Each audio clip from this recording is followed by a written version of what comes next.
Hey,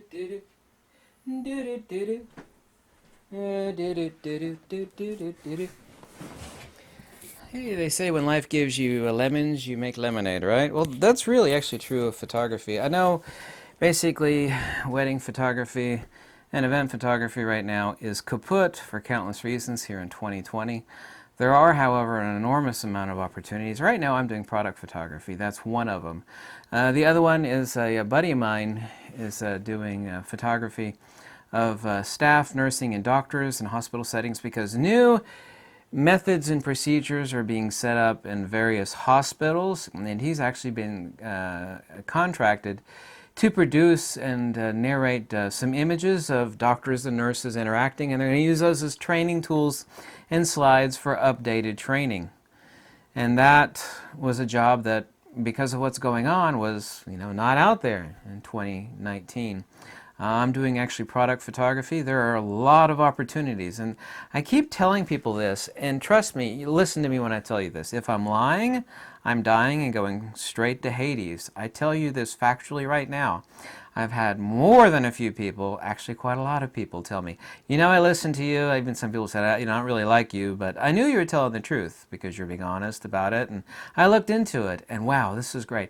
There is a lot of business in product photography. There always is, even in tough times like these. Like, well, I'm a wedding photographer right now. There's no weddings going on because what's going on. I understand that. Well, I'm an event photographer, or I'm a press photographer, and we can't show up at events. There's no events going on, so I'm hurting. This is understandable. Product photography. I'm trying to draw a perfect analogy. Kind of like when the whole economy, whether it be in the nation or globally, goes into the pooper. Millionaire Buffy and Muffy are still buying Lamborghinis, right? They don't really care. They're immune from the plight of the common folk, right?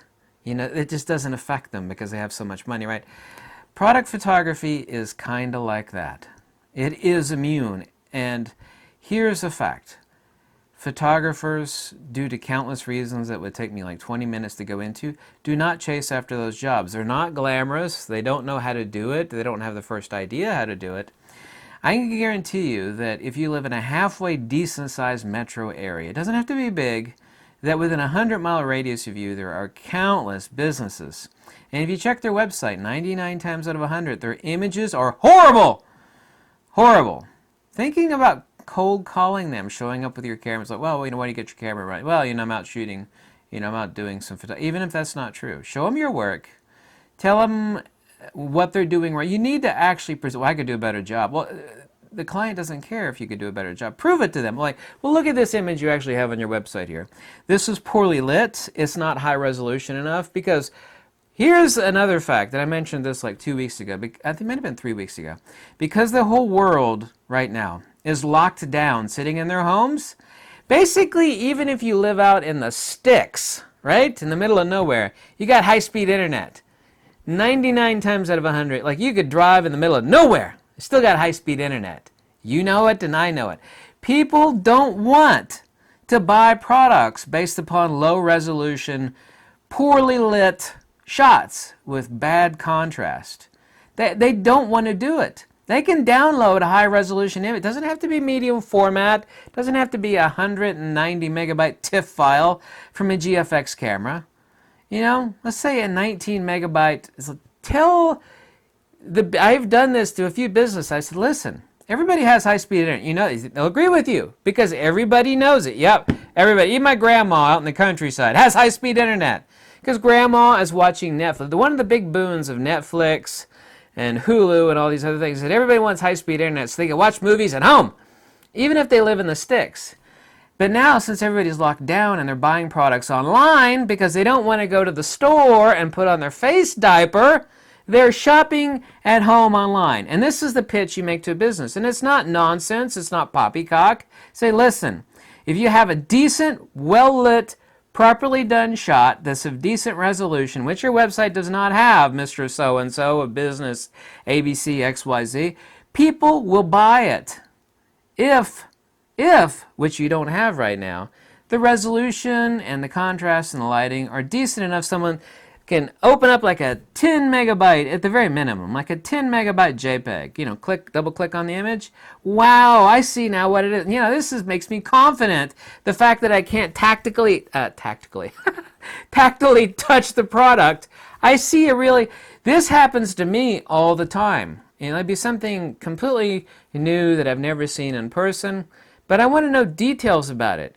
And I won't buy it because the resolution is just like some crummy little JPEG meant for eBay.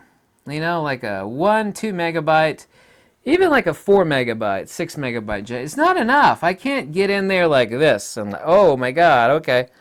People want that. And I will tell you now, with no exaggeration, 99 out of 100 businesses out there do not have that on their website.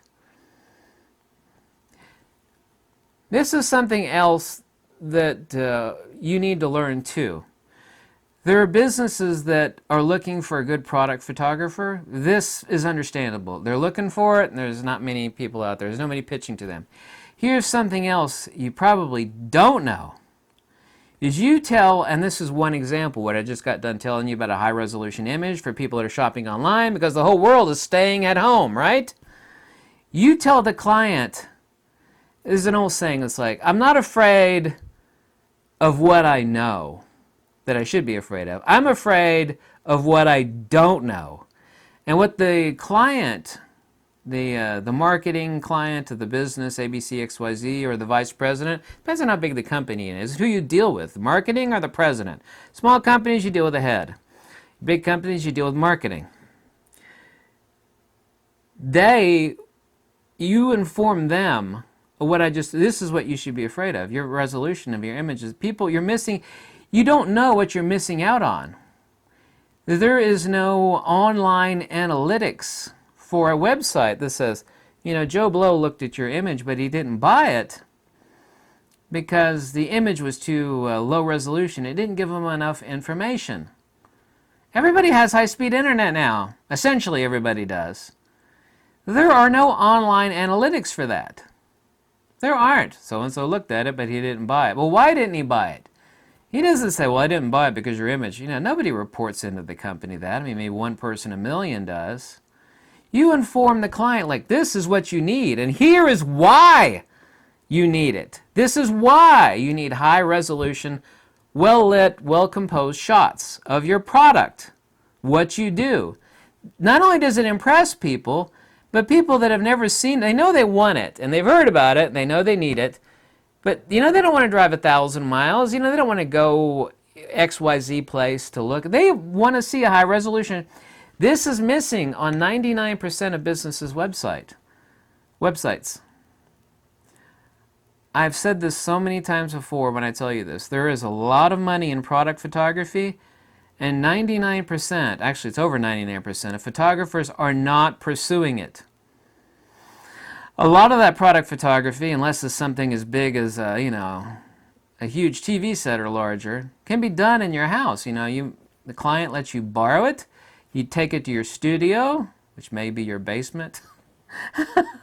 You know, you sit there in your underwear watching TV while you're doing product for that. That's what I've been doing for the past week.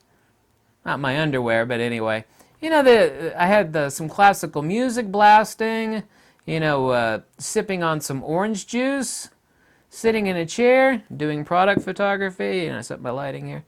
I've shown some of the people some of the product shots I've been doing lately. I'm not going to share them with you because then you're going to know who I'm doing the product photography for. And I don't want to get any of you, you know, very few of you would actually interfere with what I'm doing. But some of you, you know, a very, very few of you would. So that's the reason why I don't show that. But I've showed some people.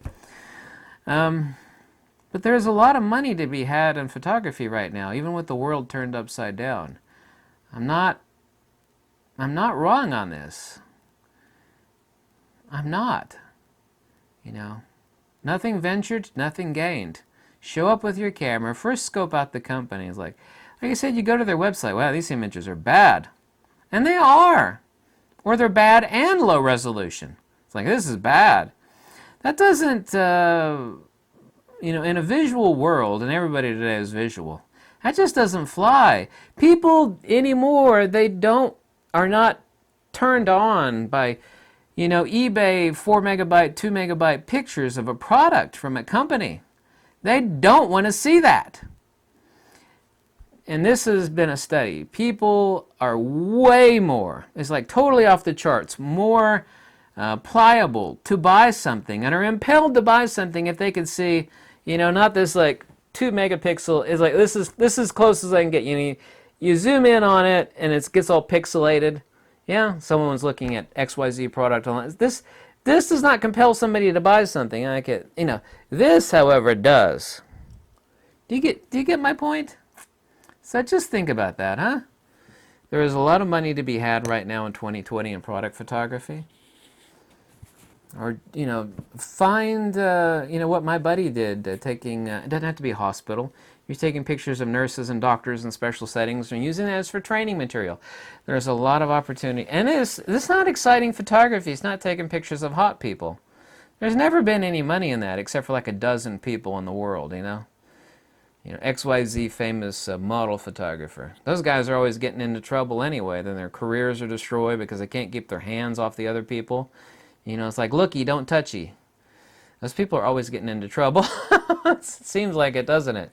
Anyway, thanks for watching. Just think about it, all right? Bye. Don't you like the fact that I'm not a shill and talking about superficial, banal nonsense in photography like the rest of these YouTube channels? Don't you appreciate that? Even if you don't like me, it's like, at least this guy's telling it the way it is. Don't you appreciate that?